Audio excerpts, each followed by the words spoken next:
Hello, hello, hello. Marcel? Oh, sorry. Yeah, Hello. who am I speaking with, please? This is Randy, and I live in Richmond, BC. Okay. And and I just sent you an email, and this is very, very, very important. I just discovered some. I had no idea you were so close to Vancouver. This thing about GoFundMe. Do you know where their head office is?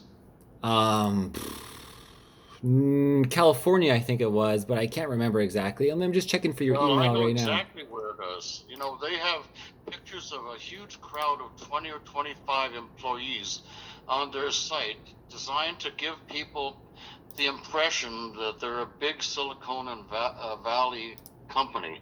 Do you know where I just did search? Apparently nobody else did this. Do you know where it is? 855 Jefferson Avenue, Redwood City, California.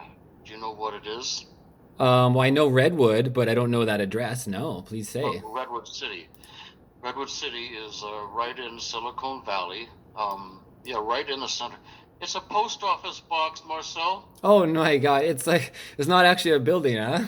No, it's a post office, Let me and see. it's one of the older post office in Redwood City, which is near San Mateo, which is near all the stuff there.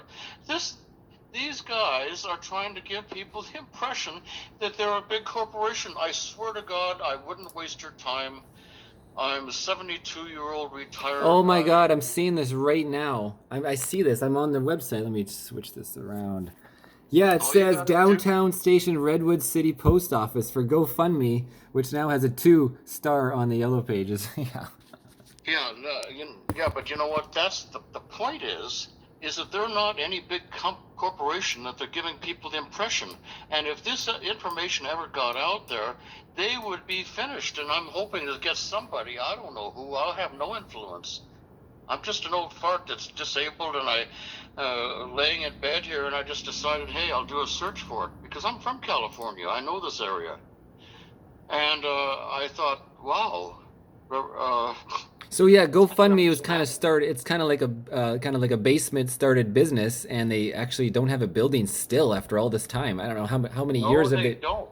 how many years And have they if you been? go down on, now here's another thing, but this is going to blow your mind, man. You know, if you go down and look at the seven different addresses that they have. First of all, the Jefferson Avenue one says headquarters. There's one in Dublin.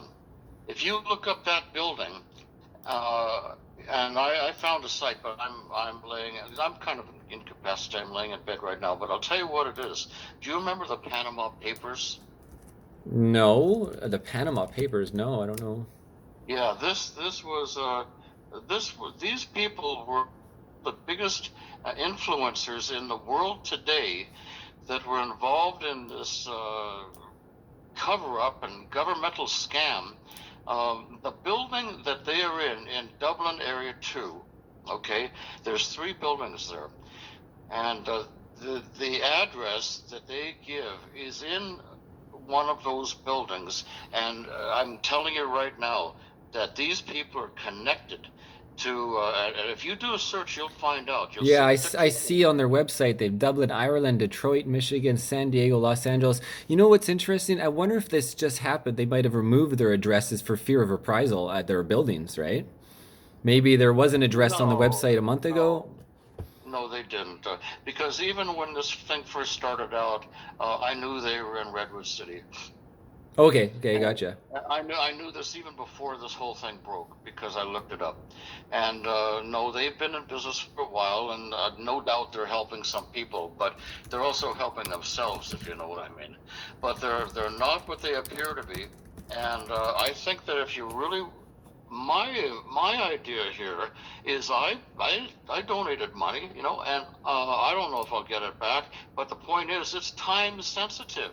The donations, even if they give the money back, so what? It was time sensitive. It'll be about a week before anybody ever sees the money. Meanwhile, the convoy people could have benefited from this, and was the delaying tactic, as far as I'm concerned. And the best way to destroy GoFundMe is to reveal that they have no headquarters. They have no head office Yeah, I'm because they reading. don't. I'm on Wikipedia now, and it says headquarters, Redwood City, California. Owner GoFundMe Incorporated, created by Brad Damphouse and Andrew Yeah. Ballister, and they're 11 years old, May 10th, 2010. This is really interesting. I'm going to be doing a podcast on discussing with my friend Joshua, who's a common law expert, and we're going to do a little discussion about this. So thank you for bringing this to my attention. So I'm going to send this off Yeah, to him. I'm actually shocked, and I'm glad to get a hold of somebody because I have tried. There's a guy in Salt Lake City who he's in favor of the convoy, and he's one of these dispatchers where they dispatch loads and all that. And I don't know what he does, but he said he was going to call, and all of a sudden his number disappeared off my phone. Maybe it's one of these disappearing numbers or something. But he's on our side. But I never got a chance to talk to anybody. I Wow. emailed Ezra. Ezra, you know Ezra Levant? I've heard that name before. I'm not the best with Rebel names. News. Oh, okay, Ezra, the owner. Yeah, I've watched him on the thing when he was in Ottawa. Yeah. Yeah. Ezra is, I don't want to get into this. It's a separate issue entirely. Hmm. He's not what he's cracked up to be either. He's all about money. And there's been discussions with that. I've seen this on flying around the internet, and I was never able to get deep into it. At the same time, they're doing such a great job. They are helping Yeah. spread Oh, yeah. information with Rebel News and such. I And agree. then there's so much false flags. There's so much misinformation that it's hard to know if he's just being attacked with misinformation or not. So we'll leave that for another phone call. Okay, I am recording this call, and Yeah. I am gonna get on this story here very soon. Thank you very much.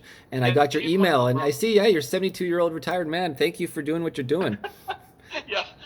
Uh, Listen, man, you should call me when you have some spare time, and I'll tell you something very interesting. I'm from LA, and I helped bring down Lyndon Johnson, the president back then, at 17 years old. Me Wha- and about 12 other older guys, UCLA students. And this is going to blow your mind. So I do have a little bit of history of strategy and how to get things done. I also am responsible, I hope you don't kill me for this, Well, don't for say the anything foreign that you don't buyers want tax. recorded. That's okay, it doesn't matter. You know the foreign buyers tax that a few years ago? Please explain. Yeah, for offshore investing in residential real estate here. Okay. And then the government brought in this foreign buyers tax. This was I drafted that. That was from a Hong Kong stamp duty tax, which was designed to keep the Chinese out of Hong Kong. Now that sounds strange, doesn't it? Sure. But but the Chinese, the mainland, were buying all the units and driving up the price of real estate like they were doing here. Yeah, in Vancouver and then Kelowna, it made it impossible for me to buy anything. Exactly. Well, I was very active in this thing, and if you talk to Tom Davidoff, who I haven't talked to in maybe a year, he's with UBC. You could look up his name. I have his number somewhere, and you ask him who was responsible for the foreign buyers tax because nobody ever knew. It was the Christy Clark government, and they brought it in. They brought it in when I drafted a framework for this right off of the Hong Kong stamp duty tax, 15% foreign buyers tax. Yeah, I So remember that. I I've got a remember few that. things behind the scenes here, and you know what? I never get credit. I don't ask for credit. I don't care if anybody knows who I am. But you know what? I just do things for the common better good of things. And they brought that in, and now you look around, it doesn't do much good, but it did at the time. Hmm. And I get in there. But wait till you hear the story about the 1967 Century City riots. You can look that up. You're looking for an LA Times article. Let me stop you right there. Randy, let's have you on for a podcast later on, okay? With me and Joshua. We're going to get into the podcast Canada style here. Oh, okay. Well, I'll try. Okay, I Um, got your email. I'll save you in my phone. Thank you for reaching out. And yeah, let's just hold the line and keep on going. all right. Same to you. Well, thanks, and we'll talk to you soon. Okay, and today is February 6th, 7 p.m. Thanks for calling. Cheers, Randy. Bye. Yeah. Okay.